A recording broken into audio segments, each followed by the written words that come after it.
So when you first get to Rocky Mountain National Park, you might have a bit of a panic because you'll start hearing things about timed entry. The way that goes down is these days during the summer months, which is what I am in now in June, you need to get a timed entry a day before, like before 5 o'clock. And there's links on the official website that will take you to an area where you can make a reservation. At the time this video was made, after 2 p.m., you can enter the park without the timed reservation. What I did instead, since I didn't plan very well, is that I went and I booked a Jeep tour for noon and went right into the park with the Jeep tour, and he took us all the way up to the Alpine Visitor Center.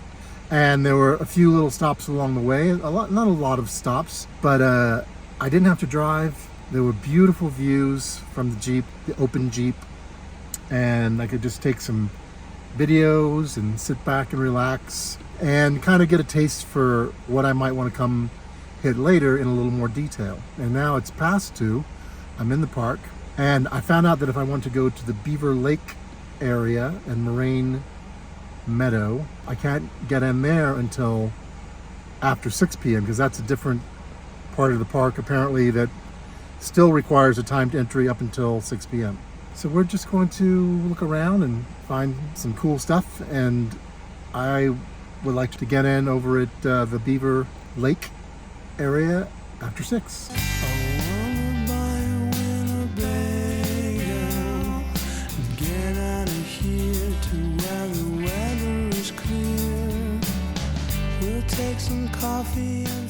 So I imagine at times the construction for the Fall River entrance could be a nightmare potentially, but my tour guide Darren from earlier today seemed to know the scoop, and we got right in the first time, and the construction didn't hold us up too much, and I just got right in the second time, as opposed to the other gate where we left, where the cars were going back probably a mile, I would say.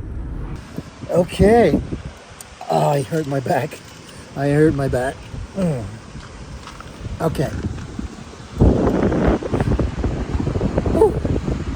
We're just going to make a few stops now that we didn't really do well on the tour.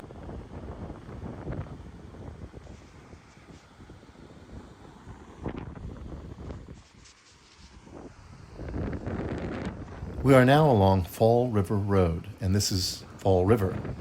It's near the Aspen Glen campground. I think there's a lot of runoff from the mountains. I think the rivers are flowing high.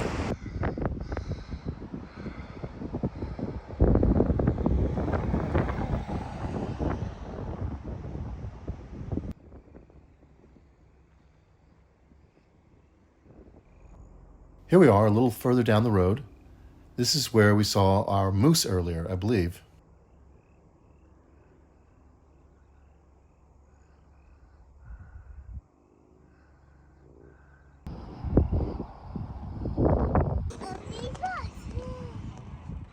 Sheep Lakes is named for the bighorn sheep who come down from the mountains. Darren, my tour guide earlier, told us they lick mud from the lake for its nutrients. Just a reminder, if you're in the park, don't approach or feed the wildlife. As I'm sure you know, animals that get used to humans feeding them can become aggressive and stop finding food on their own. If you love the wildlife, then keep your distance.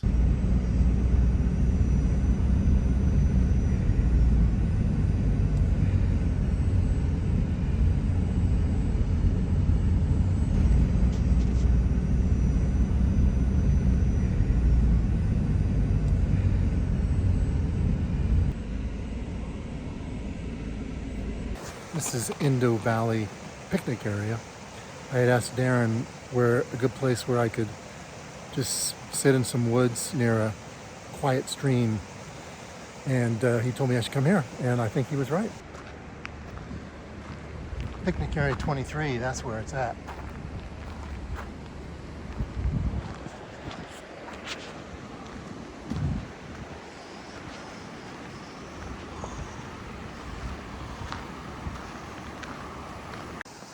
This is a beautiful picnic area with about 32 tables, though not all are right by the water like this. This river is a continuation of the Fall River. Hey, it's an island.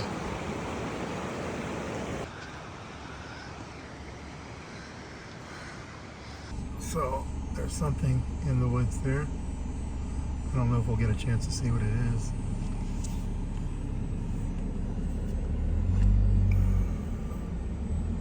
Oh boy. This is like right there.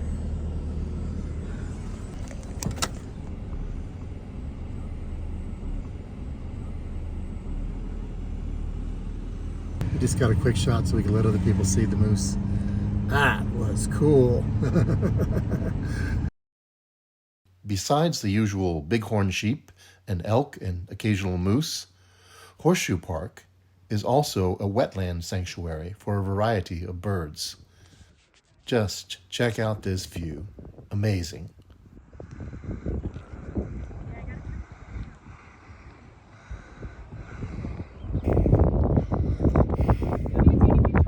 Sure.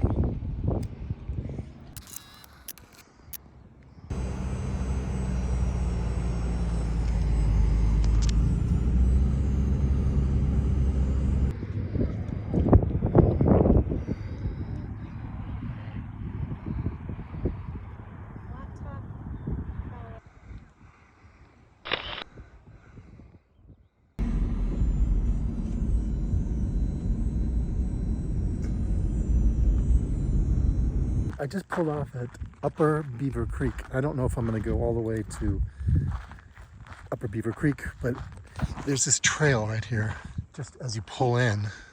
What I really want is just to sort of get in the middle of this meadow and look at 360 degrees around me. And if we start to see a moose charging towards us, we'll probably go back to the car.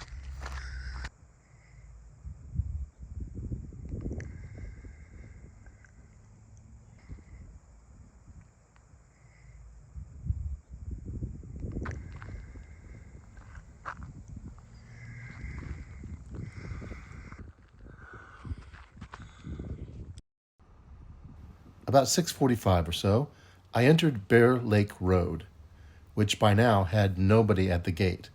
Before 6, this section of the park needs a special pass for entry. So I guess like around 6:30, 6:45, you just ignore the sign that says the parking lot is full at Bear Lake. Because otherwise they encourage you to take the shuttle. But they just haven't updated the sign. Apparently there are parking spots that we're going to find. Arriving at Bear Lake.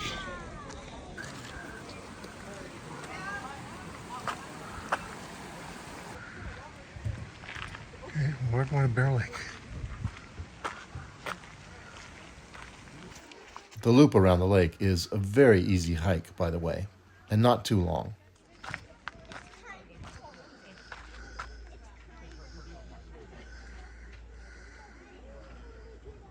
Let's walk a little of this Bear Lake Trail, shall we?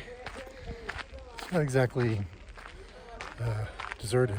It's very busy, but it's beautiful.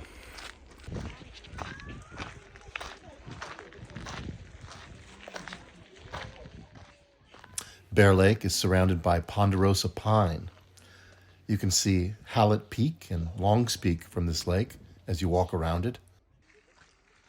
I believe this sheer face here is Hallett Peak. My lungs feel a little better hiking in the evening than they did earlier today. I don't know if I've sort of gotten used to it a little bit or what. The altitude, I mean.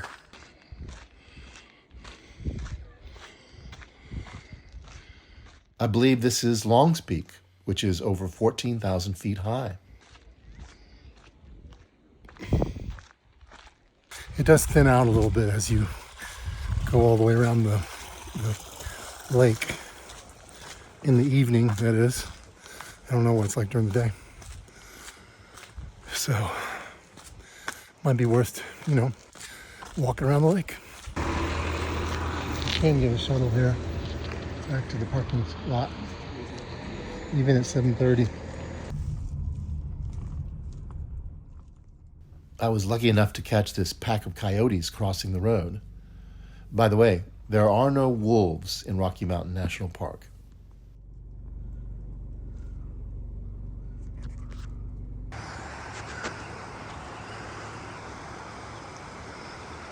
This area, I believe, is Moraine Park.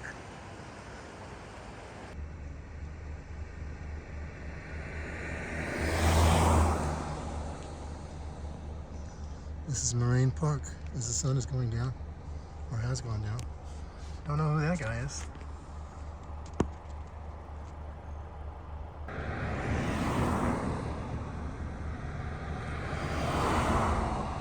This time, I guess the mosquitoes come out. I've been pushing away a few mosquitoes.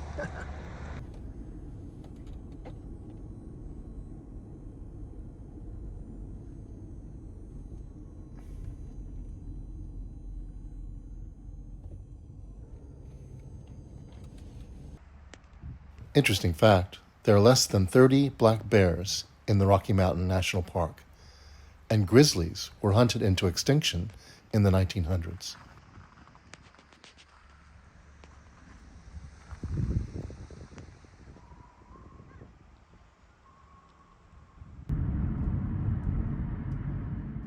Well, I hope you've enjoyed this tour of parts of Rocky Mountain National Park, and I will see you next week. By the way, very quickly, if you like the show, consider Buy Me a Coffee to help support the show. Buy Me a Coffee is a great way for creators and artists to accept one-time support or membership ongoing from their fans for the price of a coffee. Go to buymeacoffee.com/BrainFire to help the show. Thank you.